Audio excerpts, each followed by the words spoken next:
Period অবস্থায় কি সাজদা করে দোয়া করা যাবে?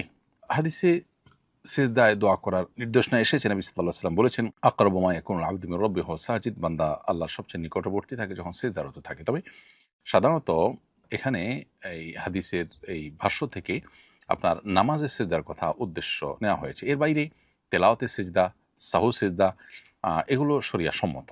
কেউ যদি শুধু দোয়ার উদ্দেশ্যে সেজদায় যান, সেটি করতে পারেন কিনা? এ সম্পর্কে অনেক ইমামগণ বলেছেন যে কোনো অসুবিধা নেই, করতে পারেন যদি দোয়ার উদ্দেশ্যে যান। কোনো কারণ ছাড়া সিজদা করা এটা নিষিদ্ধ। সিজদা হবে ইবাদতে, সেটা হলো নামাজের সিজদা আর তেলাওয়াতের সিজদা। আর এর বাইরে দোয়ার জন্য সিজদা করাকে অনেক উলামা ইকরাম অনুমতি দিয়েছেন, কোনো উলামা ইকরাম ব্যাপারে ভিন্ন মত পোষণ করেছেন। তো পিরিয়ড অবস্থাতে নামাজ পড়া নিষেধ। সিজদা নামাজের একটা পার্ট। অতএব এটা না করাটাই হলো নিরাপদ। শুধু দোয়ার উদ্দেশ্যে সিজদা হলো যেটা আসলে নামাজের পার্ট না, শুধুই দোয়ার উদ্দেশ্যে। সেটি অবশ্য হতে পারে।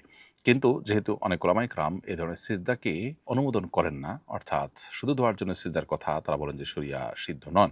অতএব ইখতিলাফের বা মত পার্থক্যের ঊর্ধ্বে ওঠার জন্য তিনি সাধারণ এবং স্বাভাবিক অবস্থায় দোয়া করতে পারেন, জিকির আজকার করতে পারেন, আল্লাহ তাআলার কাছে দুহাত তুলে দোয়া করতে পারেন কিবলামুখী হয়ে বা যেকোনো দিকে ফিরে, সেটা ভিন্ন বিষয়। সেটি আপনি মেইনটেইন করতে পারেন। চুল খোঁপায় বেঁধে নামাজ পড়ব নাকি খোলা রেখে নামাজ পড়ব? পুরুষদের জন্য চুল বেঁধে নামাজ পড়া অবশ্য মাকরুহ এবং নিষিদ্ধ। তবে মেয়েরা চুল বেঁধে তারা নামাজ পড়তে পারেন, কোনো অসুবিধা নেই। কোরবানি গরুতে কোরবানির সাথে সন্তানের আকিকা করা যাবে কিনা? একদল উলামা ইকরামের মতে এটি করা যাবে না, কারণ দুটি দুই ধরনের ইবাদত। তবে হানাফি মাযহাব অনুযায়ী কোনো অসুবিধা নেই, কোরবানির গরুর সাথে সন্তানের আকিকা করা যাবে। কারণ আকিকা এবং কোরবানি মূলত একই ধাঁচের এবং একই প্যাটার্নের ইবাদত। এর ২ টা মৌলিকত্বে তেমন কোনো পার্থক্য নেই। বিধায় একসাথে করা যাবে।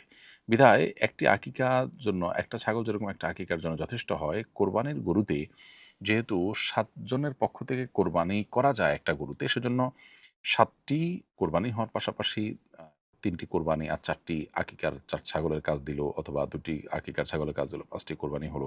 এরকম কোরবানি এবং আকিকাকে মিলিয়ে একসাথে করা যাবে। যারা নামাজ আদায় করে না, তাদের দিয়ে কবর খোঁড়া যাবে কিনা? উত্তর হলো হ্যাঁ, যাবে। কবর খোঁড়ার জন্য নামাজি হওয়া শর্ত, না হলে কবর খুঁড়লে গুনাহ হবে এমন কোনো কথা নেই। তবে হ্যাঁ, প্রত্যেকটা মুসলমানেরই নামাজ পড়া কর্তব্য। সেটি